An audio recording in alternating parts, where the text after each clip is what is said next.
Welcome to the Wordsmith's Forge with me, Mr. Hodge. And much like actual forging with tools and metals and things like that, what we're going to be doing here is examining how to assemble words from raw materials. Now, these lessons will be building off of Greek and Latin root terms within the English language. However, these can be compounded with more, shall we say, Germanic or English roots. Right? So let's go ahead and begin. The root for today, and these pictures that I have here hopefully will make a little bit more sense as we progress through this, but the root for today, and that should actually read root, not roots, there's only one, is going to be struct, and struct means build. Okay? So, and this is something that most of us educators like to do, is we like to see what you're already aware of. Okay? So what are some terms that you're already aware of that are built with this root word struct? Give yourself a moment to consider, and I'll put up some examples while you do that. So you might be familiar with construct, or another word related to that, construction. Okay? Structure,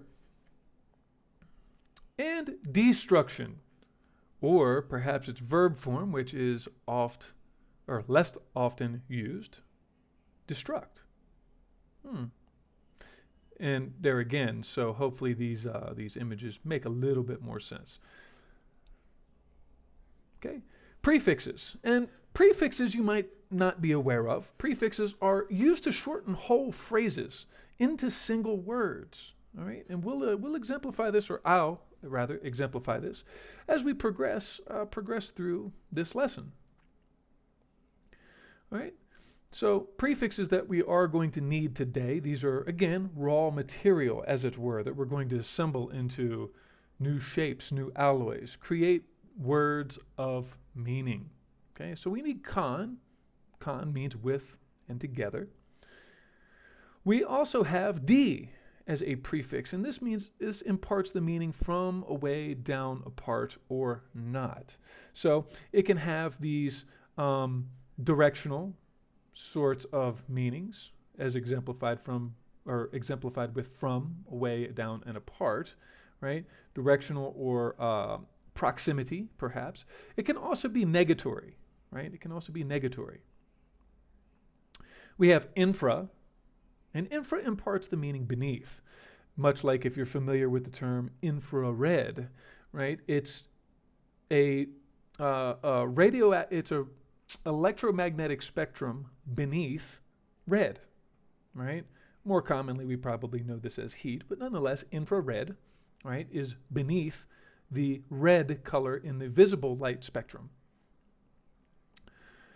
We also have ob, being to, toward, and against, okay? Kind of like obstinate. And then we have re, being back and again, right? And re is actually a very popular prefix. We see this time and again. It's a recurring prefix, hardy har har. Okay, and then suffixes are going to be another integral part of word building, wordsmithing, right?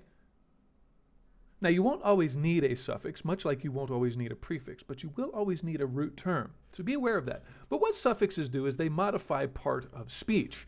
And for example, it's how you might take, say, a noun and make it into a verb. You would want to look to the suffix, whether it's an addition, subtraction, or modification of a suffix. Right? And this is going to allow you to modify part of speech. Okay? And the suffixes for today are going to include ion, which is an action or process. It can also mean a state, a quality, an act. And also we have the ure suffix. That's the ure suffix. Okay? And this is going to also mean a state, quality, or an act. And actually, these that are separated by these semicolons, these ones that are separated by commas, they can actually include multiples of those. So it's not like an either or instance. It's a either individual or a combination. The semicolons, though, do indicate separate usages. So the your can be a state quality act. It can also mean that which, and it can also mean a process condition. Okay? Now I know, how can something be a conditional process? More on that later. So for today, there are some definitions that we're going to use these parts to assemble to. Excuse me, pardon me. All right, now the first half, okay, is going to be to deliberately destroy an object. Number 2 is going to be an underlying framework of a system. Number 3 is the action or process of building. Number 4 is the act of destroying or a state of damage. And number 5 is going to be to put back together again. Okay? The second half of this list is number 6 being that which is built in a particular way. Number 7 being an obstacle put up against something else. Number 8 being the act of putting back together. Number 9 being to block or fill with obstacles. And number 10 being to form by putting together parts. Okay? Now go ahead. At this time is a good time actually to take a pause if you like and try to figure some of these out for yourself. Okay? So go ahead and try to figure some of these out. Okay, so hopefully you did pause. And you did try to figure some of these out for yourself. And if that's too quick, if that pause that I myself put in there was too fast, please be sure to let me know. Okay? So, what are these other images? Well, these are more struct type of words, right? And again, if these images are at any point confusing, let's go back to the definitions. We'll go back to the definitions upon conclusion. Okay. Oh, isn't that lovely as well? I know. What's with all these body parts and dinosaur bones and buildings and armies that are destroying cities? What's with all of this in that building that looked like it wasn't done yet? What is all of that? Well, the first one should have been destruct. Number 2 should have been infrastructure. Number 3 should have been construction. Number 4 should have been destruction. Number 5 is reconstruct. Number 6 is structure. Number 7 is obstruction. Number 8 is reconstruction. Number 9 is obstruct. And number 10 is construct. And yes, please pay attention carefully as to how I am pronouncing these, because construct is what we have. It's the verb form to build, basically, or to assemble something by putting together parts, I think is more or less is how the definition was read. That is not to be confused with a construct. A construct is a noun, meaning much the same thing though. A construct is something that has been built, all right? So don't confuse those two. Oh, there we are. Okay, see, so if you were not keeping a list as this was going, if you were not writing these down and making a note, hey, I tried to plan ahead, all right? So here are the definitions matched up with their definitions, right? Now, notice how these are worded and the words that they are attached to, because to deliberately destroy an object, this is a verbal definition, all right? To followed by an action word. So to plus action word means verb infinitive, much like to run, to jump, to play, to laugh, to cry, etc., etc. You would, of course, take this word destruct and conjugate it to match to the subject of a sentence if you were to use destruct. Like, you know, the crew of the spaceship is destructing their ship. Wow, that sounds really weird, doesn't it? We don't use this word destruct as a verb terribly often, do we? And I know even in my readings, I rarely see this used as a verb. Typically, we see destruction, right? Or, well, the self-destruct sequence, right? We usually see this word destruct hyphenated. Okay? Infrastructure, you might be familiar with if you've ever turned on the news and seen a local politician talking about improving the infrastructure in your neighborhood or something to that effect, right? It's the underlying framework of a system. However, be aware that infrastructure can also be used to refer to the employees of, say, a corporation or an organization, right?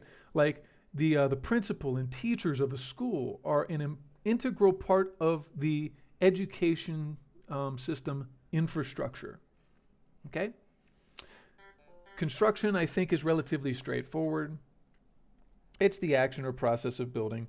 And notice that we do use this as a noun, the action or process, right? The construction began last week. Okay?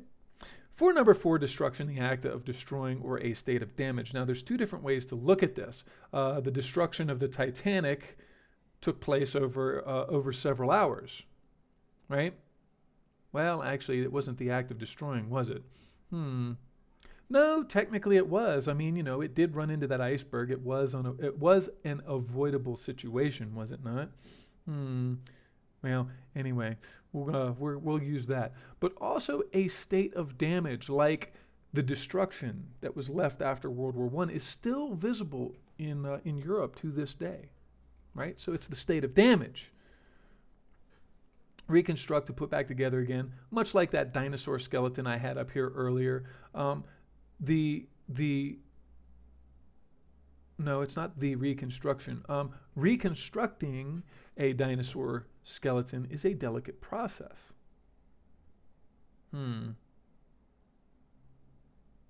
Now, I'm going to come back to that reconstructing business. I'm going to come back to that ing business at some point.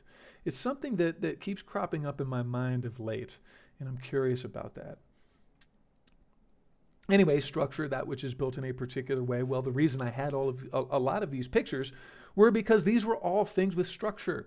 Atomic structure, sentence structure, and actually, by its very nature of what we're doing here, we're also examining the structure of words, right? Words themselves.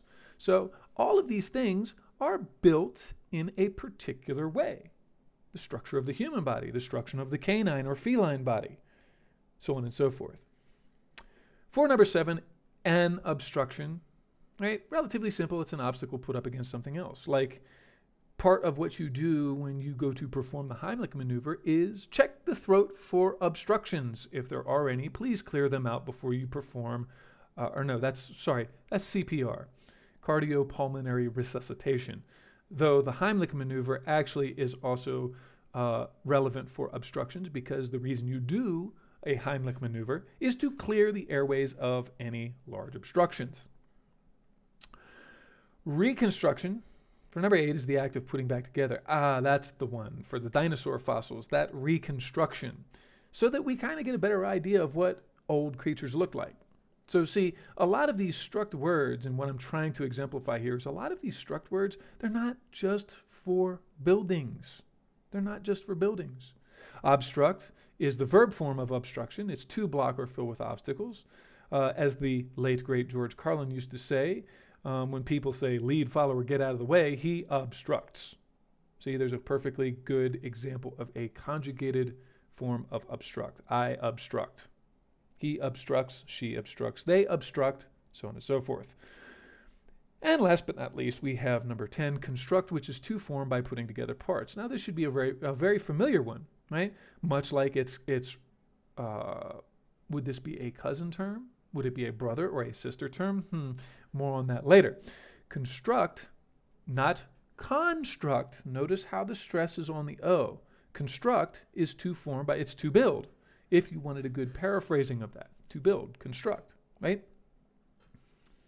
How long will it take you to construct an erector set?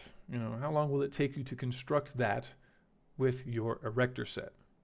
Do people even have erector sets? Is this even a thing anymore? Man, am I showing my age? Anyway, please, as always, it's more than just this. Take some time, practice with these, make your own sentences, try to work them into your daily speech. Some of them might be more difficult than others, but the opportunity might arise as well. Okay? So, that appears to be everything for today. There are your words, there are your definitions, and feel free, as always, to go back through this if you need to see any of the other parts, hear any further explanations. Thank you for stopping by my YouTube channel. Please, if you do find this to be informative, like and subscribe. Support the effort of expanding the knowledge basis of the world.